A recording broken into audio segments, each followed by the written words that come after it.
Week one of the preseason continues, and we had some interesting games last night. So, on today's episode, we're going to talk about the Atlanta Falcons. Tua Tagovailoa, how did he look? Did we get some early signs of a dysfunctional Falcons team? Because they got whooped by the Broncos yesterday. And then we're going to talk about Malik Willis and his impressive start to the preseason with his new team, the Miami Dolphins. Did he show what's to come for the future? And then the NFL handed down some suspension. And y'all going to get a message from myself and Steve-O on all these guys. But before we talk about it and break it all down, you already know you got to hear the music first. Welcome to your number one spot for all NFL news and content, NFL Central.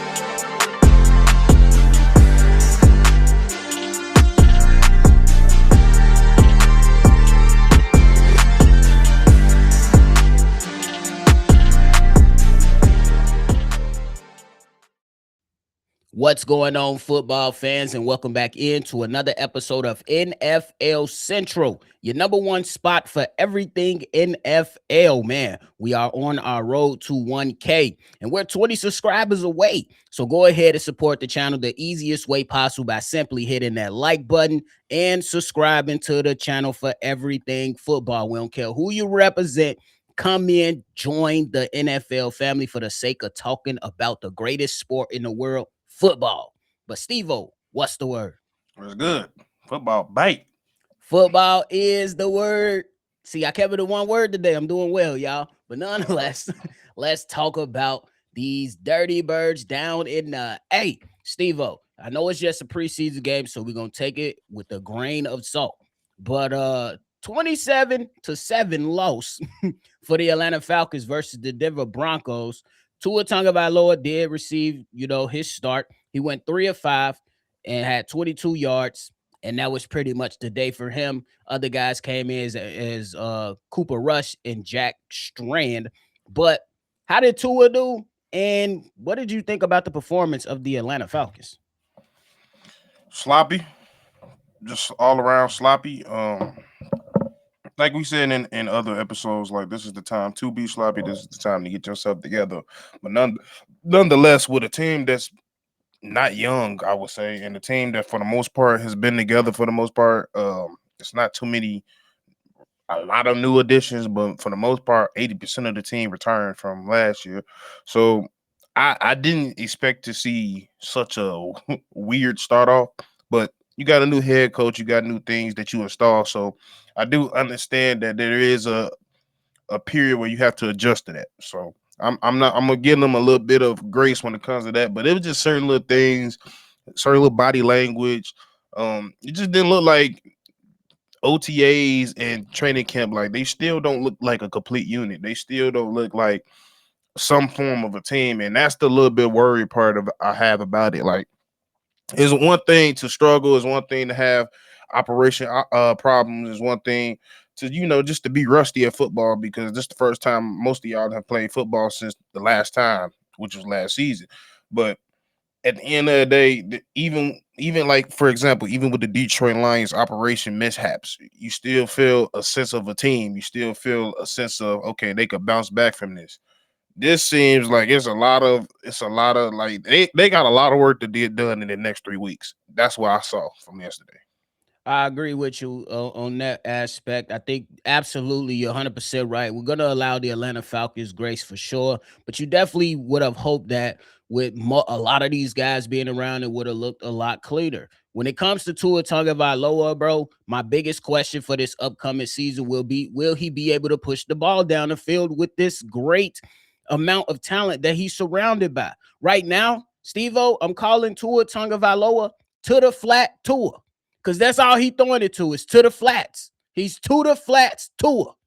Bro, it's gonna be interested to see if he could push this football down the field, because to the flat Tua, it ain't gonna be good enough with these. You got B. John, you got Kyle Pitts, you got Drake London. Bro, that's a good set of assets to work with. You got to be better than that. But obviously, we're going to give them grace and see if they can bounce back and do things a lot better. But this is what preseason is for. This is what we constantly talk about. And You know what I'm saying? This is where you want to make your mistakes in preseason. So, but we still can't lie. I don't know why people act like we got to sit here and lie about what our eyes are telling us. And I'm We're not gonna not do gonna it. lie. We're not gonna lie about what our eyes are telling us. Yeah, box scores tell one side of the story, but they don't tell the whole side. You got to tell what your eyes are telling you as well. So we're gonna see what they do. But Steve-O, it was funny. Sean Payton took a shot at the Atlanta Falcons, bruh. At I the saw that. at the halftime presser, the halftime interview, this man said, "Wow, a lot of people dressed up as empty seats today." Taking shots early. Sean Payton, he'd always been like that, bro. So this Petty as go be, hell. yeah, absolutely, man. But hey, we're gonna see what these Falcons are gonna look like because that NFC South division is up for grabs. I don't think there's a de facto leader, even though I will pick the Carolina Panthers to win that division. Steve, who you got so far right now? Well, how do you view the NFC South right now? Like I always view it, it's up for grabs for anybody. Like that's the one division where anything can happen. But because quite frankly, I would say the only really subpar team of that whole division is the Saints. But I will also argue that the Saints are on the up and up because of the draft picks they made. Um, Even some of the players that they already had have starting to turn on. So especially like Young and others, like he's definitely just turned into exactly what we thought he was gonna be coming out of college. But outside of that, how I viewed it, like yeah, anything can happen because the Panthers had their best season last year and turned that division up and surprised everybody. The Buccaneers was probably listed as the favorites last year. I think they're not the favorites no more due to all the acquisitions that they did lose. And I think it if the Falcons started off right and no injuries and no suspensions, they probably would have been viewed as one next to the Panthers as the top people to win the division. But just because of everything that I know already, I'll have to say the Panthers probably my one for now. I agree with you on that, but don't sleep on them Saints though. I think they got a lot of good pieces. They picked up ETN this offseason. You Yep. still got Alvin Kamara in the backfield. They drafted Jordan Tyson, and they already had some good wide receivers over there. It sucks that Taysom Hill is not returning, but it is what it is. It happens in this league, so we'll see what happens with that. Um, and yeah, we definitely gonna be talking about that more later down the road as we get closer to the NFL season, giving our predictions for division winners, playoff spots, and awards later down the line. So y'all make sure y'all tune in on that, man. But Steve-O, I want to switch gears and talk about Malik Willis. He had himself a really good game yesterday in his introduction to the Miami Dolphins. We have obviously we're gonna take it with a grain of salt. They did lose 20-7, but you cannot ignore what you've seen from Malik Willis going 4 of 5 and pushing the football down the field. Did only have 43 yards, but he made some really, really good passes and he picked up where he left off. And you know what I'm saying? People that watched him closely, especially with him previously playing for my division rivals, we definitely got firsthand look at him. But how did you think Malik Willis did yesterday? And did he show the Dolphins what's to come in the future? Yeah, I think he did well for the most part. I think coming out of college and mainly his whole career, but to now accuracy and making the right decisions has been his biggest thing. And that's the first thing I've been seeing, especially his last departure with Green Bay, but coming into this game and what he did this game, he showed that he was decisive, showed he was more accurate, showing he's been working on his footwork. And all around, he just showing that sitting behind Jordan Love definitely helped him. And that he did show if you give him some time, you get him some people to throw to, he can make some shit shake. And he showed that in his first few stints in against the Washington Commanders. He also got his ass smoked and they took his ass right out. But it is what it is. But yeah, like I liked everything they see. If you're a Dolphins fan, you should definitely feel, I wouldn't say extremely happy, but it's a good direction to go towards. For sure, it's definitely a good direction to go towards. I'm pretty sure they have some nice assets that they're going to be able to utilize in the next coming years. You definitely want to see how they build around him. And then you already know that with Jeff Hafley being your head coach, defensive side of the ball, 9 times out of 10, they're gonna tend to that side first. That's just typically how it works. But if he's collaborating with a good GM, they're gonna be able to, you know what I'm saying, spread it around a little bit to where they're getting the best players available to take care of both sides of the football. The mistake that we seen, at least in my city with my team, a lot of the times we got defensive coaches and they neglect the offensive side of the ball. So you just want to hope that the Miami Dolphins, they're going to take care of both sides of the football and get a lot of talent in there, because I believe Malik Willis can be good. How good is still to be determined, but you don't want to be in the place of the Cleveland Browns, who I believe has a lot of talent, but they're lacking at the quarterback. The Dolphins, you have the quarterback. Infuse this team with some talent, bro, and we'll see what happens for sure. Yeah, literally, they could do the reverse count. Cleveland, you got the quarterback now. Now it's time to draft everything else around them. Honestly, you got the quarterback and the running back. So facts.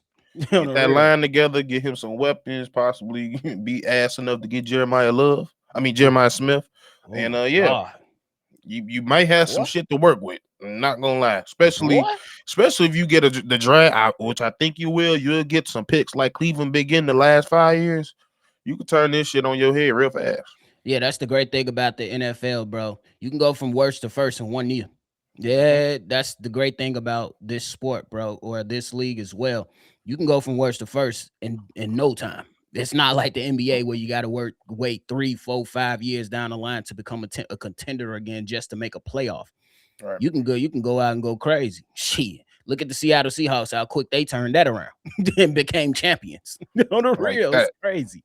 So we go definitely see what's happening with that. But Steve-O, it's time to give a message out. The NFL yesterday, I kept getting the tweets from the NFL reporters like Adam Schefter and Ian Rappaport. They suspended 5 people yesterday. James Pierce, he got 8 games. Nazeeh Johnson, cornerback of the Tennessee Titans, got 6 games for violation of performing enhancing substances. Fedarian Mathis, defensive tackle for the Bills, suspended for 3 games. Same thing, Nazi. And then Dorrance Armstrong, defensive end from the Washington Commanders. Him and Cam Taylor-Britt got suspended for 1 game for conduct detrimental to the league.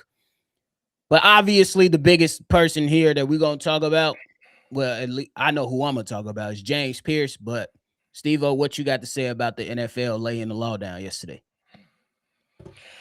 I'm pretty sure it's happened, but I can't recall so many people get suspended on one day in a minute. Like, motherfucker, it was you're getting called to the office day yesterday. But you got to set the example for some of these things. And we already know the NFL and sports in general hasn't been the best at laying the law down on people, especially due to the punishments that they actually deserve. And honestly, obviously with James Pierce, it could be a little bit more harsher, but I was actually a little bit proud of the NFL because I was like, they probably gonna give his ass a little measly 3-4 games. When I saw 8, I was like, okay, you're starting to learn from your situations. But definitely, like, that situation was just completely uncalled for, completely stupid, just not thinking. And honestly, like, yeah, you have to set a precedent in a situation like that. We are not gonna have a motherfucker chasing down women and in the middle of that hitting polices and shit. That is not something we're going to accept.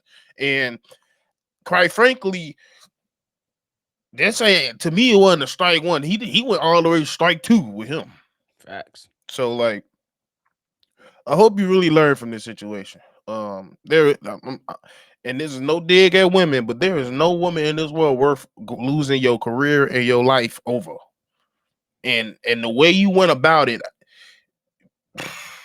was super emotional. And you need to get that. I don't know if you need to go with therapy. I don't know if you need to talk to your parents. I don't know. Find somebody.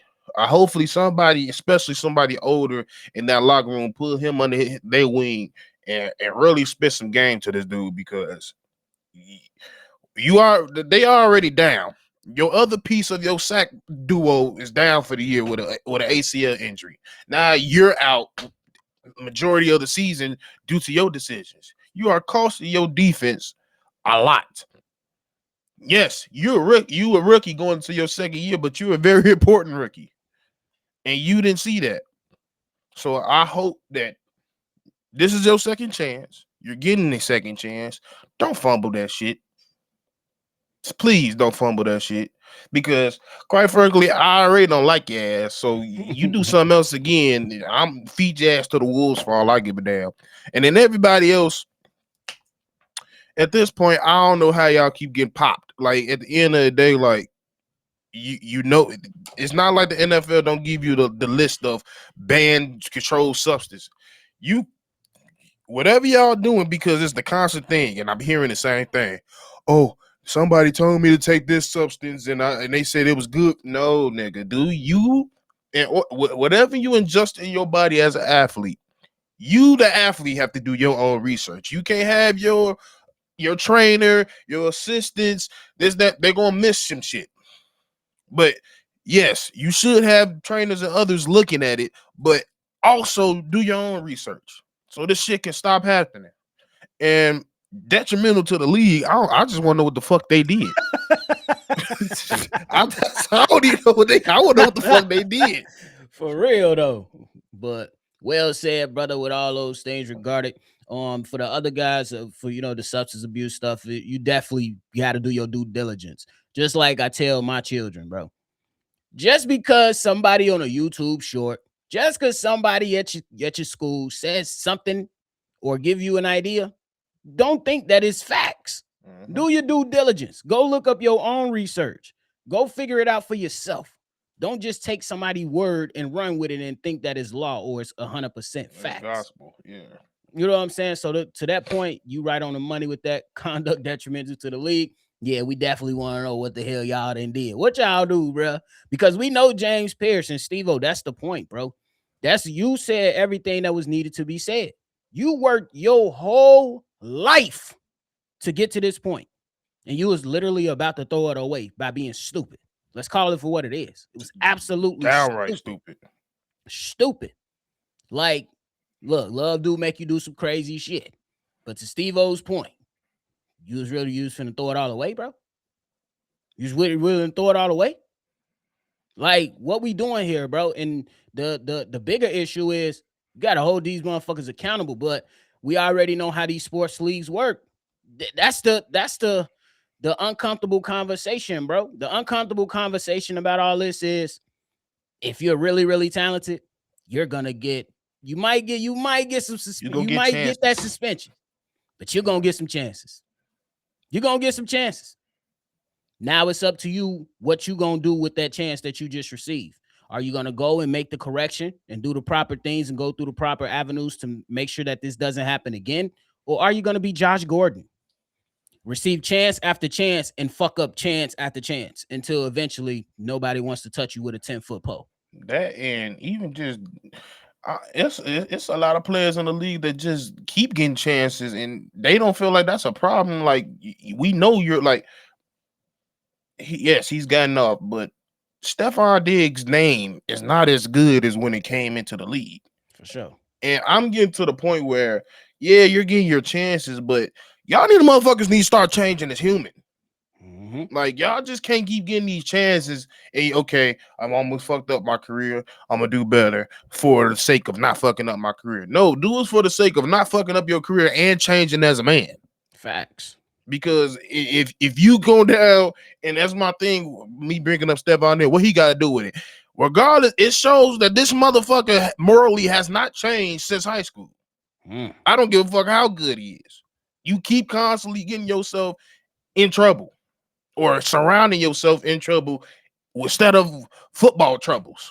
Let it be football troubles.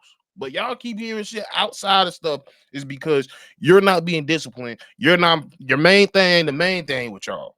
The main thing is football at the end of the day. Cooking.